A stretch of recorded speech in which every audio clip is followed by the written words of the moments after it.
Hey everyone, Travis here at the ESL studios in Cologne with Carmac just after IM Katowice. Obviously, you guys are already rolling up the WCS here for today, but I do have some questions for you about IM, following IM Katowice. First off, congratulations on a huge event. Thank you. A big success. Everyone seems to be just completely enamored with that event. Are you? I thought it was fantastic, yes. I enjoyed being there. In fact, it was super fantastic just to see international play again for League of Legends. Obviously, I'm the big League of Legends guy, but I do want to ask you. The first question I have is just that location in Poland, big sports place. How much of that location is due to you, Carmac? Because I know that's kind of it feels like a place that you would pick. So it's actually the initiative of the city of Katowice to bring Intel Extreme Masters 2 Spodek to that arena. It so happened I haphazardly gave Forbes.com an interview about eSports, and haphazardly one of the city council members read that interview and contacted me on Facebook. Small world, turns out we have friends in common. And fast forward a couple of months and we're in the city hall talking to the city president about bringing Intel Extreme Masters to Spodek. So a relatively surreal story, but city's initiative, and I can't be grateful enough to them. Well, it was great having the event there. I really enjoyed it. For you, how enjoyable was it for you personally? Like, even setting aside that, just for you to be an esports fan, having that event in Poland, what was that whole thing like for you, especially including the CS finals and how that went? So as an esports fan, in general, I've been to so many events starting 2002. That's definitely one of the best events I've ever been to in my life. And obviously you can claim that I'm biased, obviously I am. Yeah. But my personal feeling was that the enjoyment I could get out of sitting in the audience and being a part of the crowd that's enjoying the same thing. 10,000 people watching the screens and just screaming whenever there's something interesting happening is just wonderful and mind-blowing, and to have that so to speak in my backyard of where I grew up almost. I grew up 2.5 hours away from Katowice. My father actually, I was this close away from being born right next to Katowice. Actually, my father used to live very close. So it was a great event, and just the fact that it's in my home made it so much better. The live turnout there was incredible. Unfortunately, even there were people who couldn't get in as there were so many people in there. Did you anticipate, and I remember that you were kind of surprised, I think, by even last year's, did you anticipate these many people being there this year? Actually, this year, yes. ESL Poland does a magnificent job just promoting the event in the country. We sold out all the priority tickets, which allowed you to come in without any queue or with a minimal queue. We sold them out. The maximum we took to sell a batch was maybe about 1 hour or something. So I knew there would be a ton of people, but just seeing the queues outside still makes you think that this is surreal. Now let's start with CS:GO. You kind of had a hometown miracle story happen there. Did you anticipate Virtus winning like the way they did? Someone recorded me on camera saying that even before the final, that I think it's NIP's final, and it would have to be just the crowd carrying Virtus. These guys, I've known them, followed them for so long. The one thing they're able to do, and now it's Neo and Taz of the original team and Pasha of the last team that won the Intel Extreme Masters, they have a knack of rising to the occasion. When there's big moments, they just relish them, and that's where they win. If you look at the statistics against the top Swedish teams, across the years, I think overall they're probably like 70-30 in favor of the Swedish teams. But if you look at the just big games, just the big events, big moments, I think I think it's the opposite. I guess Thorin would have to, Do the history and do the yeah. history, but that's the impression I get, that the Polish team keeps winning the really big ones and loses everywhere else. It's something about the big moments, and certainly the audience must have helped. What was the like? I mean, I haven't been able to follow any like the Polish media or anything like that, but I'm assuming you have. What was the reaction of Polish fans to not only CS:GO but the event as a whole? I think everybody that was there saw the improvement, because last year we only had just the stage. This year every seat in the house could see a screen and follow one of the tournaments. So that was already a big improvement. Last year it really wasn't, we really didn't have enough seats with the visibility to esports action. There was much more to do compared to last year in general, because we didn't just have exhibitors on the floor of the stadium, but also all around the perimeter. And I think people overall had a really, really good time. All I had, and obviously, negative feedbacks, people don't tend to, wait for you to tell you, but Right. Most people came up to me to shake my hand, say thank you, I'm having a fantastic time, tweeted at me saying these were, the 3 best days of my life. It's humbling that that you get the chance to do something that enables somebody to have an experience that they would say, hey, this was the best day of my life. It's amazing. It reminds me of, I spoke to Ocelot and he said that it's a fantastic feeling that you have such an influence on someone's life that they shake when they meet you. And it is amazing to be able to deliver an experience to someone, be it a moment or an entire day, where they would say, this is something I'll remember forever. Now, after this event, we're going to see CS:GO head off to the new ESL One. What is, my last time my colleague had a chance to interview with you, Thor, and you had sort of teased this. Now we've seen it all sort of come out. What is the relationship between IM and ESL One? Is IM more like the premier event, or what kind of relationship do these guys have with each other? So we like to think, obviously, history and prestige and the legacy that's built up with Intel Extreme Masters. Not many things in esports can compete with that history.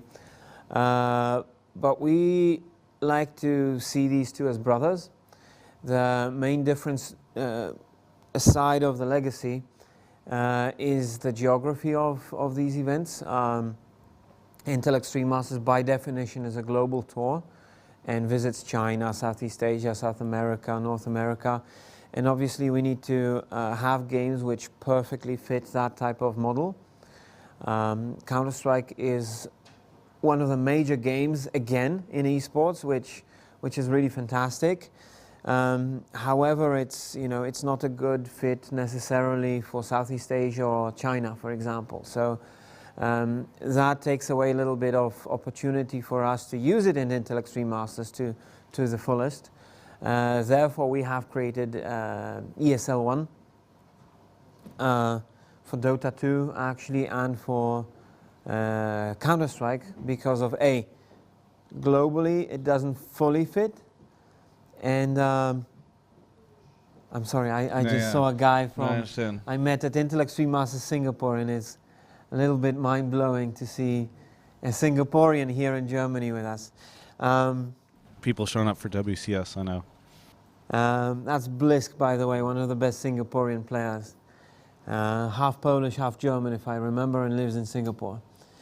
So what was I saying? So geographically, it's not popular everywhere, as League of Legends is popular everywhere, for example. So that's one side of it, and the other side of it, Intel Extreme Masters, is logistically, believe it or not, limited. If you go to, let's say, Brazil Intel Extreme Masters, we've got only one stage, and we can't, have Hearthstone and CS and League of Legends and StarCraft and maybe FIFA, which we did in Katowice. So we basically, due to the logistical and geographical factors, have created ESL One, and we're super happy that we're able to, take it to a stadium, for example. If there is a time where Counter-Strike seems to have a larger global audience or whatever, now that you have these two brands, is there any chance that games could switch between these? Maybe at some point in time we see StarCraft switch over to an ESL One situation, or is this being built so that these things will pretty much live independent of each other going forward? I wouldn't rule it out necessarily. However, if you've got, let's say 3 seasons of ESL One and a history already, and it's prestigious and it's exciting and it's great, I don't really immediately today, from today's perspective, I don't see a reason to move it over to Intel Extreme Masters.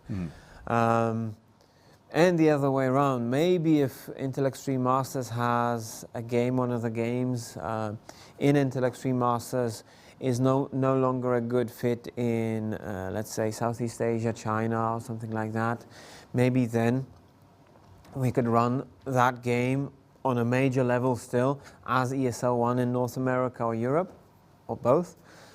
But today I can't, I don't see it today. I can't rule it out for the future, I don't see it today. StarCraft was able to break the 100K barrier in the finals. I think it got close to about 120K. What are your thoughts on the StarCraft community as a whole? Because a lot of people have looked at it and been like, okay, maybe there's like a downward trend here, but you guys are still able to break 100K in the finals. So what's your current thought on the state of StarCraft?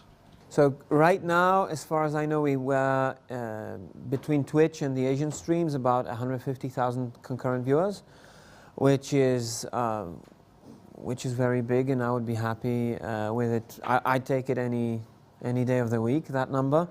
StarCraft is one of the games which belongs to the old eSports, traditional old eSports model, where there's a game released in a box. Yeah, the Christmas gift. I remember reading your Tumblr post about this. Yeah, there's a game released in a box, and there's the game is relying on its initial sales to drive the esports community, and that's unfortunately, in my opinion, a slightly outdated model, where the new esports games are free to play or super easy to access. And for any person that leaves the community, there is no threshold for new people to come in. So inevitably, any game that's released in a box will sooner or later decline. But I don't see it in StarCraft yet. Not to the point where I would be worried.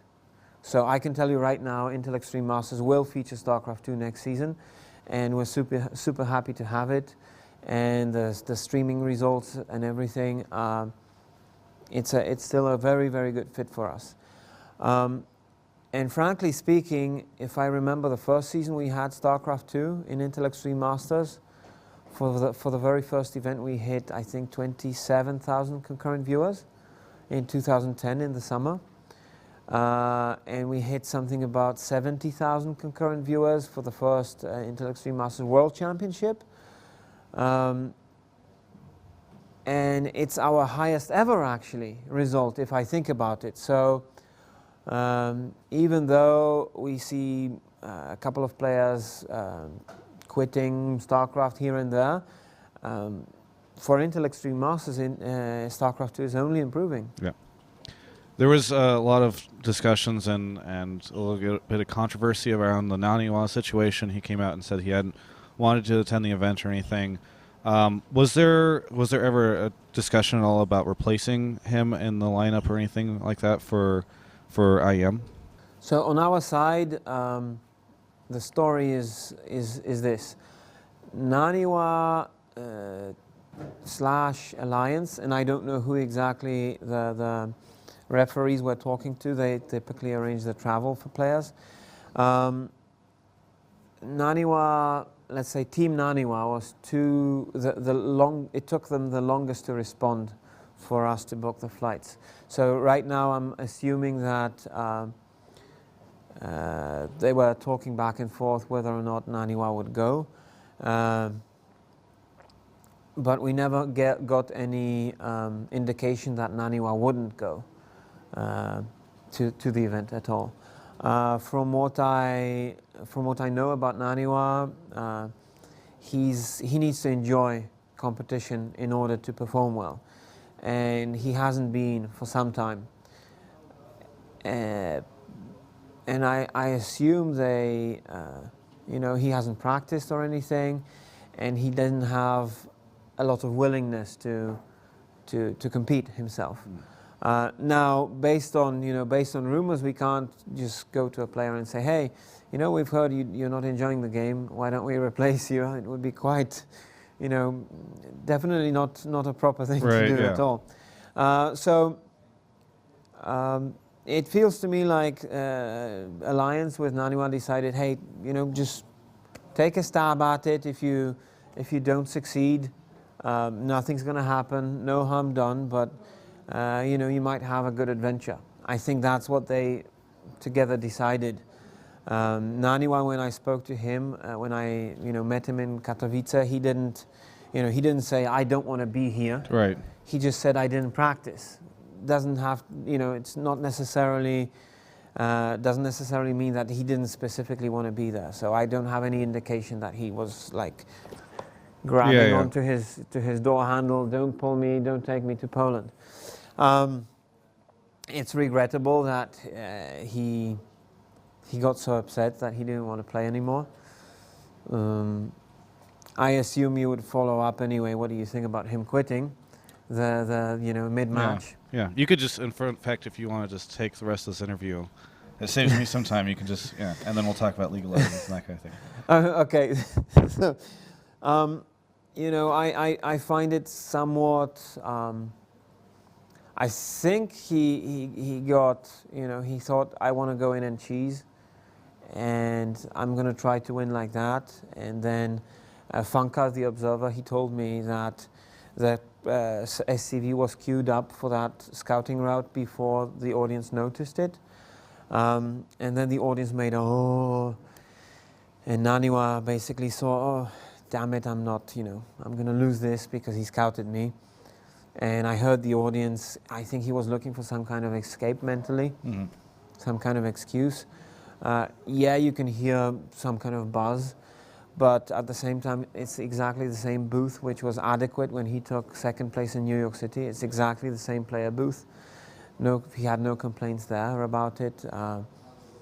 And it's in our day and age, it's impossible to fully soundproof, as in make it like a bunker. Right. 50 feet below ground where you're completely isolated. Yeah, that's not a plan for the next IM. Not yet. No. Okay. It's not feasible for anyone, I think, to give 100% soundproofing. There will always be a reaction of the crowd, audible to some extent. But I don't think any player that competed at Intel Extreme Masters can have any complaints, because we've done probably the best job we've ever done with the boxes and everything. Any thoughts on the conclusion, his departure from Alliance or anything like that after the event? I don't know. I mean, he didn't want to play. He wanted to take a break. I don't know if there was anything behind the scenes. The Alliance didn't, I read a statement from Alliance. They seem to be very supportive of Naniwa. So I don't know, maybe he'll be back when he decides to come back to StarCraft, when he finds the enjoyment again. I don't know. I don't have any thoughts. It didn't seem to be, at least in the public, it didn't seem to go down like they ended on bad terms or anything. Switching over to League of Legends, you guys had a huge, awesome international event. Everybody online on Reddit seemed to be really excited about it. The community was thrilled to have this international event. This year's international event was kind of strange, just in the fact that you guys had some invitationals and all that kind of thing to deal with LCS structure. How satisfied are you with the format for this year's World Championships in Katowice on the League of Legends side? Um, if you take a perfect world where I get to have everything I potentially want, then I'd like to be the only competition out there for League of Legends. Yeah. No LCS, nothing, all the attention on me. So in a perfect world, you know, it would have been great to have a tournament, a series of tournaments where there are no limitations, but obviously there's an ecosystem now where teams are participating. They treat LCS very, very seriously. And teams are not always even willing to fly out to, let's say, Singapore or another country to compete because it takes away from the practice. The travel time takes away from the practice for LCS. And LCS is for most teams a priority these days. So considering the ecosystem that we are in, and considering that actually Intel Extreme Masters is the only competition out there that has an independent international tournament, I'm very pleased. I mean, we broke our record, Intel Extreme Masters Cologne in the studio. We hit 303,000 concurrent viewers for a single match, which is insane. And partly this is, I mean, it is our good work that contributed to it, but at the same time, Riot's good work with LCS that contributes to it. So, you know, I could complain and bellyache that it could be bigger and better, but at the same time, we are breaking records with League of Legends. So we're on an upward scale, and you can't complain in that situation. In the non-Carmac perfect world, in this world scenario, is there any kind of better option for you guys in the future for how to run League of Legends like this, or is this sort of what you anticipate going forward while the LCS exists and the ecosystem is the way it is? Well, we always have conversations with Riot to figure out how we structure it, to make sure that everyone is happy, that it fits in the ecosystem. We're big fans of LCS in Intel Extreme Masters. You saw the tour, you know. People playing League. And people playing League, our video editors playing League. They watch, they follow LCS.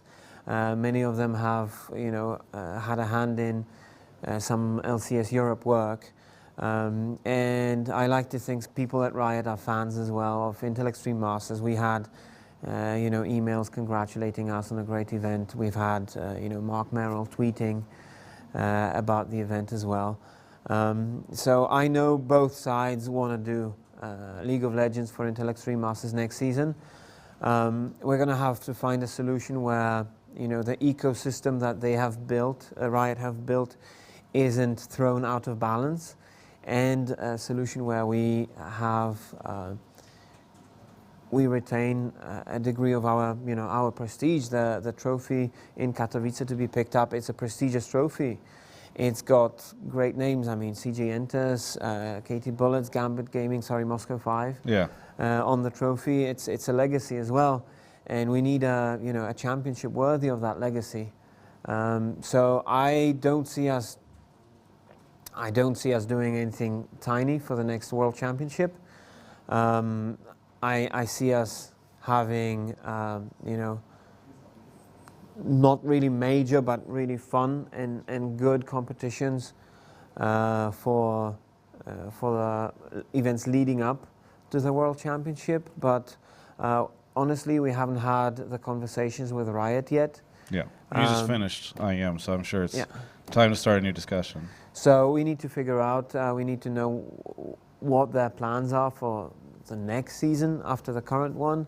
We'll just sit down at a table and figure it out together, and I'm pretty sure we'll have a great season next season. Any thoughts on the community reaction of people saying, like, this is amazing, we want more international tournaments like this? You know, we'd love to see more big international events fit into this ecosystem and the schedule the way it is right now? I think actually if there was a big saturation of these international events, then they wouldn't be so special anymore. So, again, I'm not in a position, to dictate to Riot what they should or what they shouldn't do with their game. I personally am a big fan of open systems. I personally am a fan of systems for esports where tournaments are structured more like golf or more like tennis, professional tennis, rather than closed NFL-like entities. It works for Riot and it works for the fan base of League of Legends, so I guess to some degree it's apples versus oranges, but I honestly would structure it, if I were to rip off one existing real-world entity for esports, I think the tennis structure is the most applicable. People should go look up ATP Tour, how it works and how it scales. I think that's the right approach, in my opinion. For example, you take LCS Europe. You've got how many teams right outside LCS? Number 9, Right. 9 to 12 in Europe. They can actually, on any given Sunday, beat the top 3 teams in Europe. So I personally feel like, it's a bit of a shame that these teams don't get a regular shot at glory, even though on any given Sunday they could finish top 2 in a European tournament, for example. So, but that's, again, it's a series of standalone cups, has its own merits, has its beauty, but it's not a weekly thing. Mm-hmm. Riot wanted a weekly league thing, which is super easily understood, and any outsider would easily understand it, and that has its merits as well. So it's, at the end of the day, apples and oranges. For final Sunday at IEM World Championships, you guys ran all the different finals at different times, but also on different streams. In Control, I think, mentioned that this was due to the request of the developers. Do you feel like this is a unfortunate circumstance for IEM, or do you not mind having them on different streams? And if so, if you wish that they were on the same stream, was there any kind of pushback, like, hey guys, we wish we could just put this all in one? Okay, so we didn't have any request from the developers to run the games on different streams. Okay.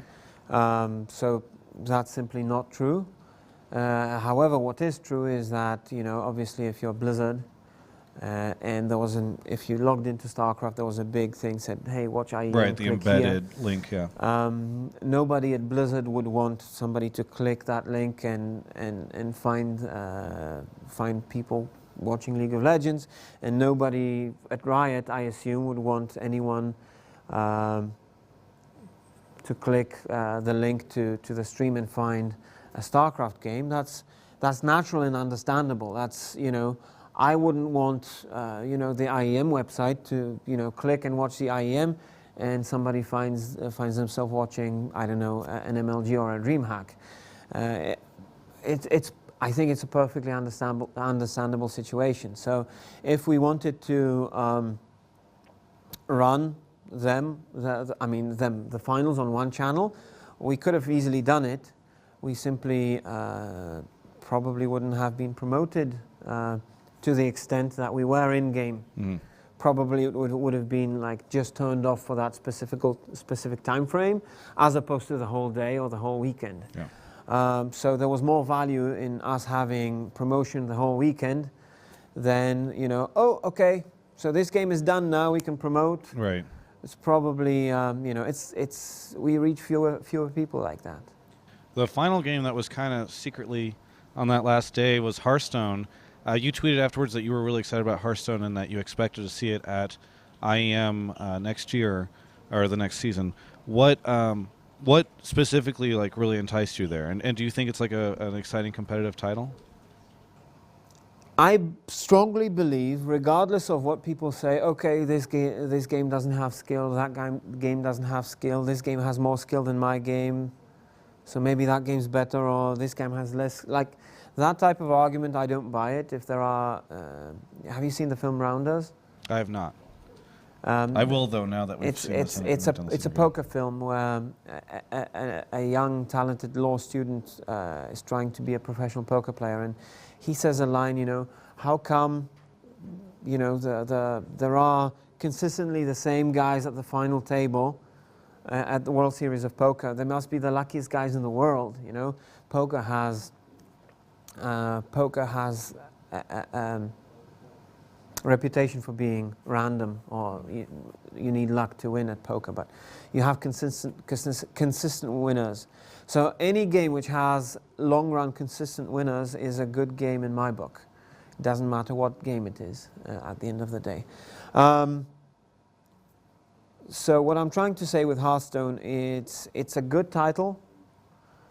It's to a decent degree random, I know, but it's a good title. And what it allows us to do is, next to being a legitimate game, next to being a consistent top 3, top 4 viewed game on Twitch, that game also allows us to get into the territory of touch technology, mobile technology, where our partners Intel, for Intel Extreme Masters, are actually very pleased that there is an esports game for that platform as well. That's also something we need to think about on the industry business side. And Hearthstone is a fantastic game. I mean, you didn't see us running Angry Birds tournaments at the Intel Extreme Masters because that's not really a good fit. Hearthstone is. It's a legitimate game with consistent winners in the long run, with a big viewership, and on platforms which previously Intel Extreme Masters wasn't able to include. Right. And I play it. So. Yeah, and that's finally what it comes down to, is that you enjoy it, I think. Yeah. Well, no, it helps, but I take personal stuff out of it. Otherwise, we'd be running Unreal Tournament and Quake. Okay. Yeah. Slasher would be thrilled, I'm sure. He would be, but poor dude. Hey, let's talk about we've talked now about this last World Championships for a great deal, but and I know that you guys just finished, so obviously right now you're still in the planning phase. But what do you envision for next season? Because obviously you guys continue to make everything bigger and better than last time. So any expansions that you guys are thinking about, or anything like that, outside of obviously bringing in Hearthstone? So the trick for us is that, believe it or not, the budget for Intel Extreme Masters every year is pretty much the same, and yet we somehow manage to evolve and get higher on almost pretty much the same money every season.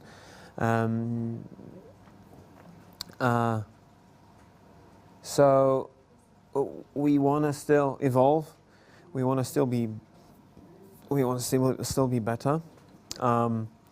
We want to do, I don't know if it's this season, I don't know if it's the next season, but we want to do an epic standalone event in North America.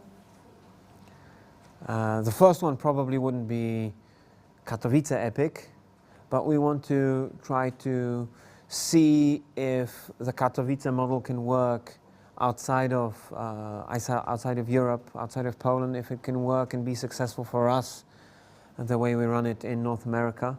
We would really love to have the World Championship someday in North America.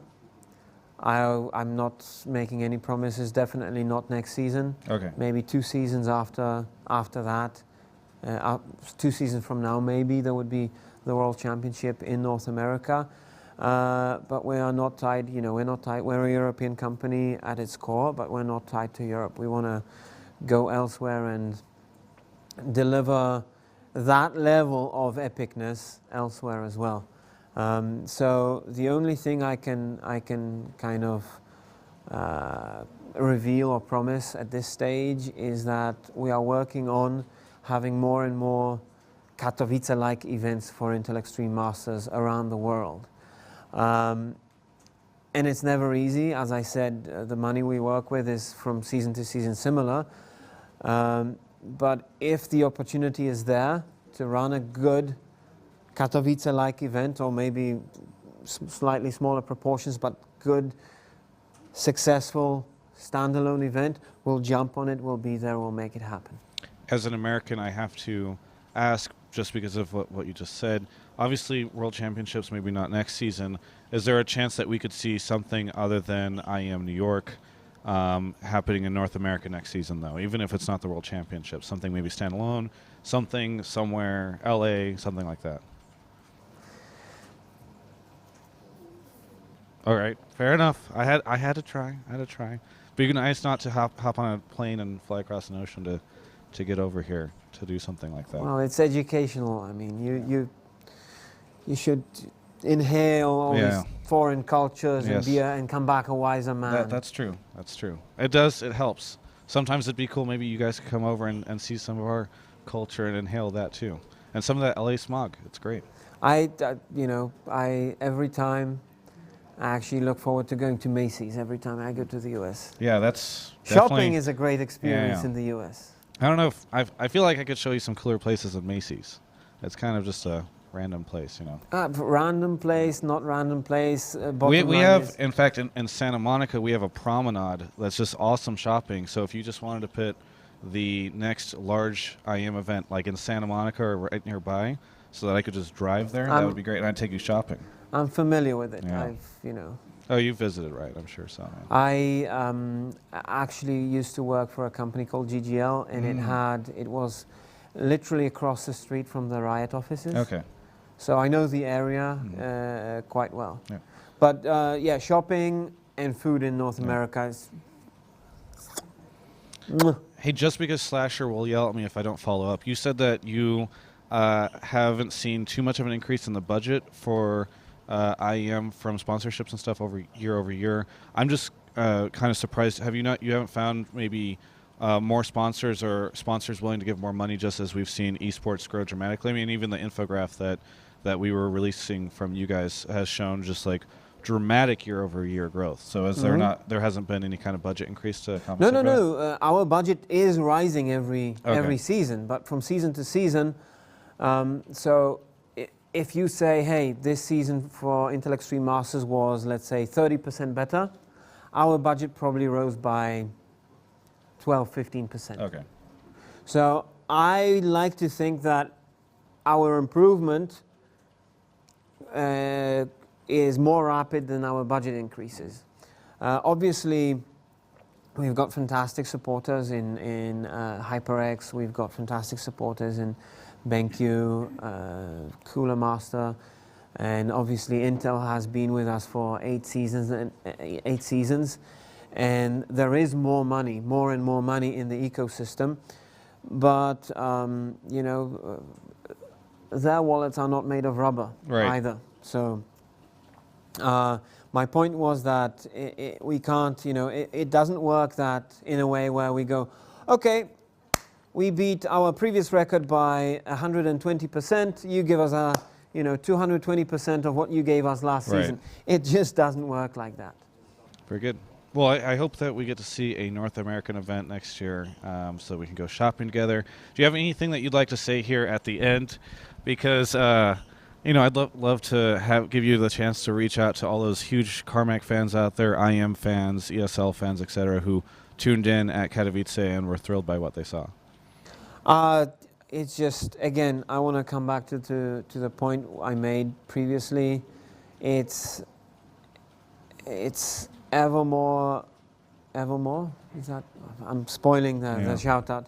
I just want to come back to the point and say it's humbling every time that people give you feedback and say, hey, dude, you've really making a difference in someone's life by providing them with an experience of some kind. It's just, I never thought I'd get to do that stuff. So I'm the luckiest guy in the world to be able to make a difference for anyone out there, to give them a moment of enjoyment. And I'd like to thank all these people out there that exist so I can exist for them. If I can't be there without them, and they can't get some of those moments without me either, or the guys that make it happen with me. Thank you so much for the interview. Congratulations again on IM. Looking forward to seeing the next season. For everyone else, you can check out the rest of our coverage of all things esports, IM, and more at ongamers.com. Scarra. Oh, and one actual extra question that my video producer remembered we've had so much discussion about the business and all this kind of thing, but you have a very special friend who you shared a very fond situation with several years ago, who's just announced his retirement as of yesterday as a player. What are your thoughts on the Scarra situation? It's a shame to see him leave. I actually, Scarra turned out to be such a likable guy. I mean, if I could describe him with one single word that really defines who he is, he's likable. He's just, I can't imagine anyone that wouldn't like Scarra. He's just such a cool guy. And even though, I mean, people walk up to me and say, hey, your team tomorrow big and stuff like that. And, hearing that 20 times a day, where you don't really know what to answer to that question, it has to be a little bit, like it's a little bit, Yeah. what are you supposed to answer? Now, imagine him getting that, because he's way more popular than I am. Right. So I'm really sorry for spoiling his life in this, Yeah, in he's this never been the aspect. same after that. Yeah. Sometimes I look at him, he just has a vacant look in his eyes, and he just mutters your name underneath his breath. Yeah.